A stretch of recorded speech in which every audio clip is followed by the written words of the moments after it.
अस्सलाम वालेकुम नाज़रीन, मैं आपका होस्ट आदिल बिन तलत। आज हम जिस टॉपिक पे वीडियो बना रहे हैं वो टॉपिक है सरप्राइज़ किक। सरप्राइज़ किक से आपके जहन में आएगा शायद कोई ऐसी वैरायटी किक नहीं। सरप्राइज़ किक वो किक है जो आपने आम रूटीन में फ़ाइट में यूज़ नहीं की होती, जिस किक के बारे में किसी को आपका आम रूटीन में नहीं पता होता कि आप इस सिचुएशन में इस किक को यूज़ करेंगे। जो नॉर्मली किक है वो किक ऐसे है कि जैसे आपके बारे में ज़्यादातर लोगों को पता है कि आप अगर रेगुलर फाइटर हो, ओल्ड फाइटर हो, सीनियर फाइटर हो और अलग अलग इवेंट्स पे फाइट करते हुए आ रहे हो, तो उनको पता होता है कि जब आप काउंटर पे खड़े हो तो ज़्यादातर आप कौन से काउंटर करते हो। तो आपके पास अक्सर दो काउंटर्स होते हैं, एक या दो, इससे ज़्यादा नहीं होता। इसी तरह आपके पास अटैकिंग के लिए 2 से 3 अटैक्स होते हैं जिनको आप काफ़ी अरसे से तैयार कर चुके होते हैं। लेकिन आज हम जिस टॉपिक के बारे में बात कर रहे हैं सरप्राइज़ किक के बारे में, सरप्राइज़ किक्स काउंटर में भी आपके पास एडिशनल होनी चाहिए और अटैक में भी आपके पास होनी चाहिए। ये वो किक्स होंगी कि जब आपको ये पता चले कि अब आप एक ऐसी सिचुएशन में फंसे हुए कि जिससे निकलना आपके लिए मुश्किल है। सामने वाला आपको रीड कर चुका कि अब आप इस स्टेप में खड़े हो तो आप ये ही काउंटर करोगे। आप सामने वाला इस पोजीशन में खड़ा हुआ है काउंटर के, तो आप यही अटैक करोगे। तो उस टाइम पे आपके पास ऐसा अटैक और ऐसा काउंटर होना लाजमी है जो सामने वाले को इतना सरप्राइज करे कि आप या तो उससे लीडिंग स्कोर कर दो या फिर आप उसको नॉकआउट कर दो।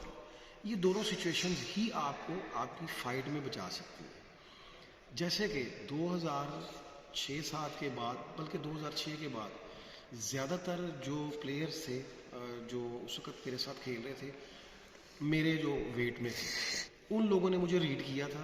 मतलब उस वक्त सबसे पहले ये आर्मी टीम में ये चीज़ आई थी कि आर्मी के जो कोचेस थे, उनके जो सीनियर थे, उन्होंने मुझे रीड किया था कि जब भी मैं खेलते हुए लेफ़्ट साइड पीछे लेके जाता हूँ, सामने वाले को आने देता हूँ, तो मैं लेफ़्ट से दिच्छा की मार, ठीक है। और जब मैं फ्रंट से खेलने पे आता हूँ तो फ्रंट में मैं नीरो छागी मारता हूँ। मैं नीरो छागी स्ट्रेट अप स्ट्रेट डाउन करता था और लॉन्ग करता था।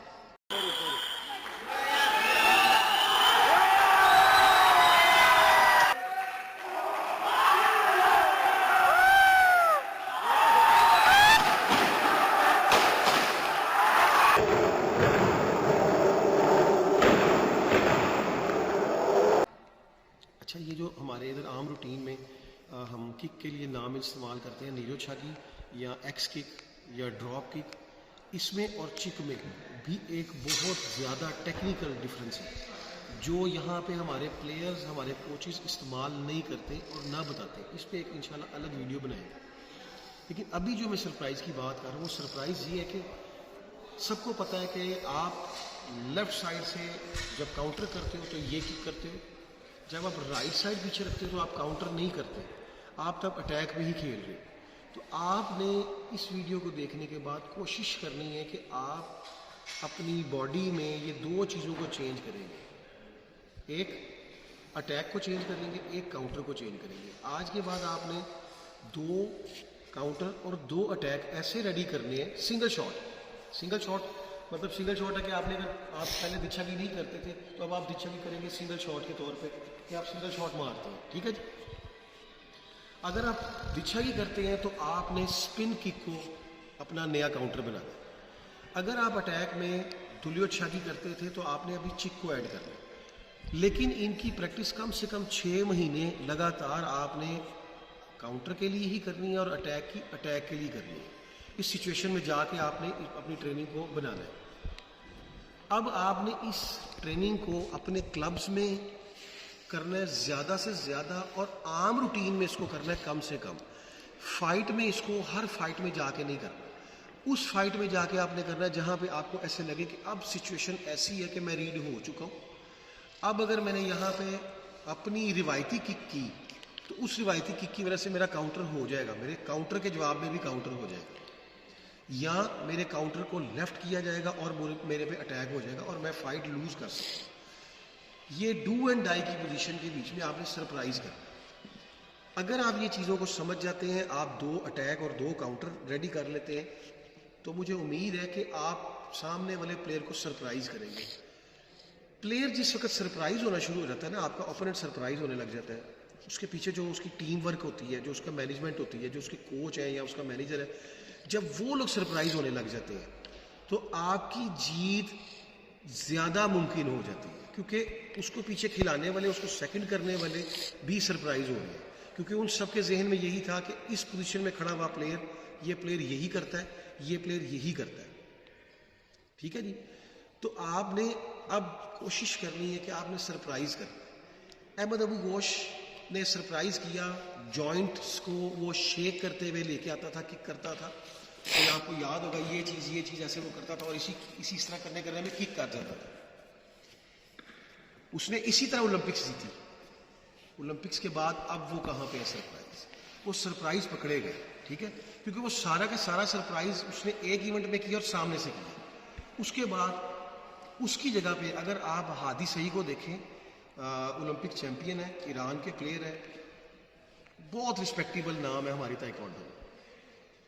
उन्होंने जो सरप्राइज किया अपनी आखिरी ओलंपिक्स के फाइनल में, फेस हिट खाई उन्होंने, और फेस हिट खाने के बाद उन्होंने अपने ओपोनेंट को, इटालियन प्लेयर को सरप्राइज करना शुरू किया, और वो फाइट कब जीत गए ये किसी को पता भी नहीं चला। वो एक दफ़ा फिर ओलंपियन हो गए। ठीक है जी। इसी तरह 2012 हमारे नेशनल गेम्स थी लाहौर में, उसका फाइनल था हैवीवेट का, मेरा और बड़ा पाकिस्तान का बड़ा मोतबर नाम है हमारी ताइक्वांडो में, नासिर अली शाह। तो नासिर अली शाह वाली फ़ाइट में और नासिर अली शाह से पहले मेरी 2 फाइट्स हुई थी। उन फाइट्स में से एक फ़ाइट में और नासिर अली शाह वाली फ़ाइट में ख़ास तौर पे मैं स्किप बैक मिडल नहीं करता था, लेकिन वहाँ पे मैंने इस स्किप बैक मिडल को यूज करना शुरू किया एज अ सरप्राइज़, क्योंकि ज़्यादातर प्लेयर्स को ये पता था और उनके पीछे जो कोच बैठे थे जो उनको सेकंड कर रहे थे, वो मेरे उस्ताद मोहतरम, मेरे टीचर है खालिद सईद साहब, तो उनसे तो कोई चीज़ छुपी नहीं थी मेरी। लेकिन ये सरप्राइज ट्रेनिंग थी मेरी। मैं मतलब एक मेरे जहन में था कि इसको अगर मैं इस तरीके से पकड़ूंगा तो मेरे लिए मुश्किल हो जाएगा। तो फिर मैंने वो सरप्राइज इस्तेमाल किया कि skip back middle, skip back middle.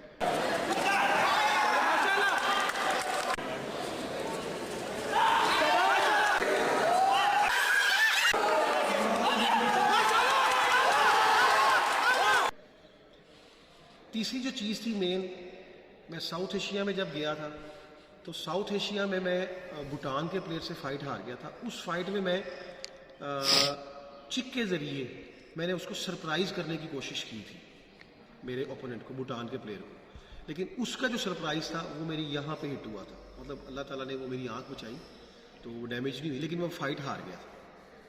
वो सरप्राइज़ मेरे जहन में था। उसी तरह से फिर मैंने उस सरप्राइज़ को जहन में रखते हुए नासिर अली शाह के साथ जो फाइनल फाइट थी, शायद आप लोगों ने देखी हो, यूट्यूब पे पड़ी हुई है, उसी अंदाज में मैंने फिर एक चिक हिट की थी, जिस वक्त मुझे ऐसे लग रहा था कि अब स्कोर कहीं, मतलब आपको पता है यहाँ पे बड़ा कुछ हो जाता है, वादे कटे चलते रहते हैं। और ये वादा कटा ऐसा था कि मुझे इस वक्त गले में आया हुआ गोल्ड मेडल जाता नजर आ रहा था, जैसे मेरा मेडल सैफ गेम में चला गया था।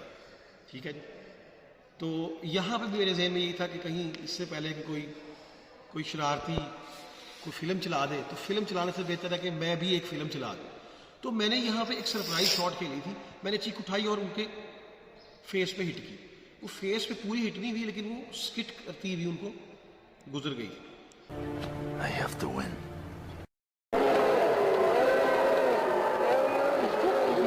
और वो फाइट में नासिर अली शाह से जीत गया था, और वो फाइट टोटल सरप्राइज थी। इस फाइट के ऊपर भी मैं एक वीडियो बनाऊंगा, ये अपने आप में पूरा एक मैं आपको एक एनालिसिस तैयार करके बताऊंगा इस फाइट के बारे में। अदरवाइज नासिर अली शाह को हराना बड़ा मुश्किल था। नासिर अली शाह पाकिस्तान का एक बहुत स्ट्रॉन्ग और बहुत ज़्यादा आप कह लें कि पावरफुल, मतलब मुझे मेरे फेवरेट जो पावरफुल प्लेयर्स हैं हैवी वेट में, उनमें से एक है। वो माशाल्लाह पाकिस्तान का एक सांड है पूरा। ठीक है, तो ऐसे सांड को हराना इतना आसान नहीं है। तो लेकिन अल्लाह ताला ने उस दिन मुझे इज्जत देनी थी, वो दी, और वो सरप्राइज़ मेरे काम आए। तो आप लोग कोशिश करें कि आप लोग अपने काउंटर में 2 सरप्राइज़, वो सरप्राइज़, अब आपने गौर से देखनी चीज़ कि आप खड़े हुए हैं, अगर आप बैक फुट पे खड़े हुए हैं तो बैक फुट से काउंटर के 2 सरप्राइज़ बैक फुट से, जैसे कि दिलशा की है जैसे स्पिन किक है, वो बैक फुट से आपने तैयार करना है, एक काउंटर है। इसी तरह 2 काउंटर आपने अपनी फ्रंट फुट से रेडी करने हैं, चाहे वो ये कर ले, चाहे वो ये अंदाज में आ जाए, चाहे वो रिवर्स कर ले। इसी तरह से 2 आपने अटैक रेडी करने हैं बैक फुट से। 2 अटैक आप बैक फुट से करेंगे और 2 अटैक आप फ्रंट फुट से करेंगे। जिस वक्त आप ये चीज़ों को करना शुरू करेंगे तो मुझे उम्मीद है फिर 6 महीने की प्रैक्टिस के बाद जब आप उसको इम्प्लीमेंट करेंगे तो आपके सामने पाकिस्तान या पाकिस्तान के बाहर कोई भी बड़ा प्लेयर हो, वो सरप्राइज होगा। तो सरप्राइज ही आपको पॉइंट दिलाता है। आपने सरप्राइज करना है तो आपने जीतना है। जितना ज़्यादा आप सरप्राइज करेंगे प्लेयर को, उतना ज़्यादा आपके जीतने के चांस बढ़ जाए।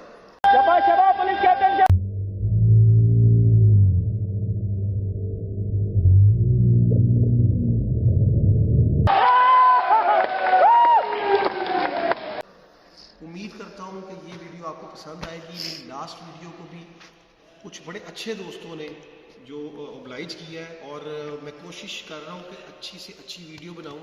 टाइम का भी इशू आता है, थोड़ा सा एडिटिंग का भी इशू आ जाता है। बहरहाल मेरी कोशिश है कि मैं पाकिस्तान में, पाकिस्तान के बाहर जो हमारे ताइक्वांडो करने वाले प्लेयर्स हैं उनके लिए अपनी उस नॉलेज को, जो मेरी या मेरे नज़रिए को पेश कर सकूँ। अगर किसी को समझ में आए तो वो मुझे ओब्लाइज करे। असल में हम ये चीज़ें आपके अगर कहीं पे आपके बेनिफिट के लिए बना रहे हैं, तो साथ हम ये भी चाहते हैं कि हमें भी ओब्लाइज किया जाए, हमारे चैनल को सब्सक्राइब किया जाए, हमारे चैनल फाइट्स के ऊपर, वीडियोस के ऊपर कमेंट्स किए जाए, उसको शेयर किया जाए। आपकी नापसंदीदगी का भी हमें इंतज़ार है कि अगर आप नापसंद करते हैं किसी चीज़ को। इस वीडियो में मैंने जिन प्लेयर्स के नाम लिए हैं वो प्लेयर्स मेरे लिए बड़े मोहतरम हैं, मेरे दोस्त हैं, मेरे सीनियर्स हैं, मेरे ओपोनेंट्स हैं, और मैं अपने सारे ओपोनेंट्स की भी रिस्पेक्ट करता हूँ, ये सारों को पता है। तो अगर किसी का नाम लिया, किसी को कोई बात बुरी लगी हो तो उससे एडवांस में माजरत। तो ये वीडियो सिर्फ आप लोगों को मोटिवेट करने के लिए है, थोड़ी सी नॉलेज देने के लिए। रुको चैनल को सब्सक्राइब तो करके जाओ।